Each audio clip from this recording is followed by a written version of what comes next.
บายดีเนาะมื้อนี้ก็พบกับเขียวเหนียวสับอีกแล้วคือเก่าเนาะนี่ก็อยู่กับโกมาชุ PC 200-8เนาะ200-8ตัวนี้เนาะผมจริงตัวนี้รถตัวนี้กะเก่าเติบเลยเนาะแต่ว่าผมมาเฮ็ดสีใหม่เพิ่นเฮ็ดสีใหม่เลยว่ายังพอเบิ่งอยู่มื้อนี้อยู่กับทีมงานกระหังเนาะนี่แข่เสียห้ำได้ตัวนี้แข่เสียห้ำอยู่กับทีมงานกระปอกกระแปกคือเก่า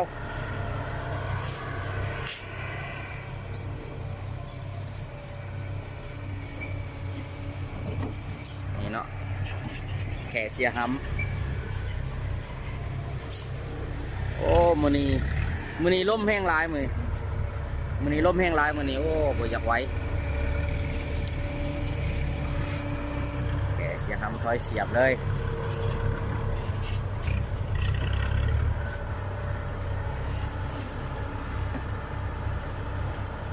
ถ้าตัดเต็มบวงเนาะถ้าตัดแบบเต็มบวงนี่มันคือว่า6บวงนี่ถือว่าเต็มรถเฮาเนาะรถเขียวเนี่ยครับนี่ถือว่าเต็มรถสูตรล็อกกี้คันนี้นี่คือกันเบิดเลยเนาะถ้าตักแบบเต็มๆส่วนนี่คือว่า6 บาทตักกันเนาะว่ามันจะอันนั้นนะว่ารถผลประหยัดอยู่ได้รถคันแขวแหลมขนาดได้อยู่มียังชิ้นบ้างมันซึมบ่นี่โอ้ชิ้นบังมันหัวล่ะอีก2บ่ก็สิได้อยู่ดีนี่ไล่ทั้งตัวนี้บ่ได้ขัดไล่ทั้งตัวนี้ไล่ทั้งเที่ยวนี่อ้าวได้คนในตอนนี้4 โมง4 โมงได้อยู่บดเนี่ยขันตัวใดใช่นัดจากเสาหลังมากเลยเสามันนะรถออกเขาจะต่อฮะเขาจะต่อเสาใหญ่เห็นเสาใหญ่เศษเสาใหญ่แล้วงามแน่น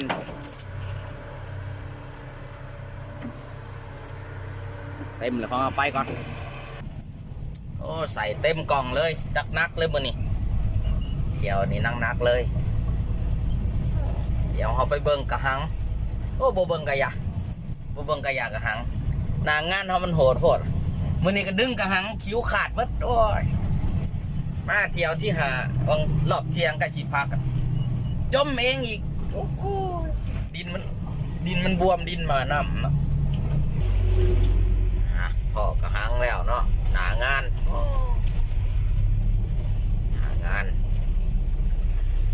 ประมาณนี้เนาะเขาถอกเลยเนาะเจอกับกระหังโตแห้งเดี๋ยวมื้อนี้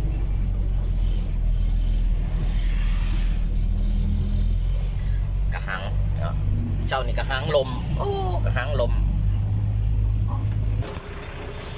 ต่ออีกน้อยหนึ่งเนาะอีกรถเสียแก้วโอ้ได้เป็นตาดำใส่ขักแท้ใส่เป็นตาดำขักแท้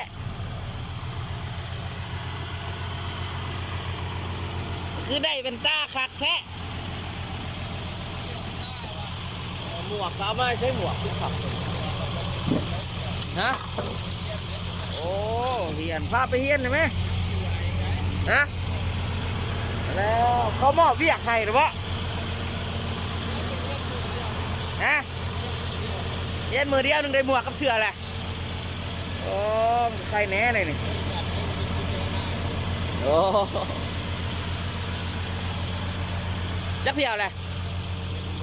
เนี่ยคอยเที่ยวที่ทิพย์ตัวนี้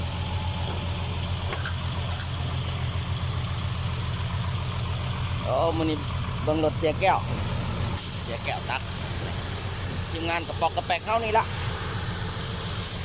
เขียวเหนียวสับอยู่หันเนาะ เอาสูตรต่ออีกน้อยนึงไก่เต็มเลยล่ะ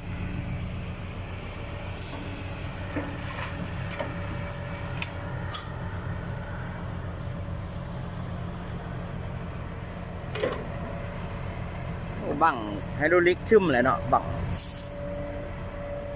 เก่าแก่เพิ่นยังบ่แปลง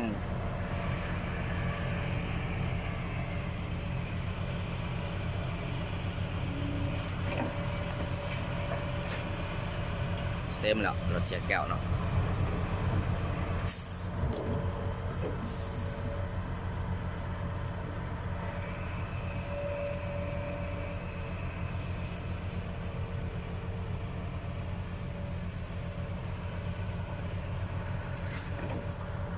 เต็มแล้วเนาะก็สิได้ขอจบคลิปไว้แต่เพียงสำนี้เนาะจังไดก็สิได้ขออวยชัยให้พรให้แก่ทุกคนเนาะที่เข้ามากดไลค์กดชมเนาะต้องมีสุขภาพแข็งแรงตลอดปีใหม่เนาะปีใหม่ก็สิมาฮอดแล้วเนาะสบายดีเนาะ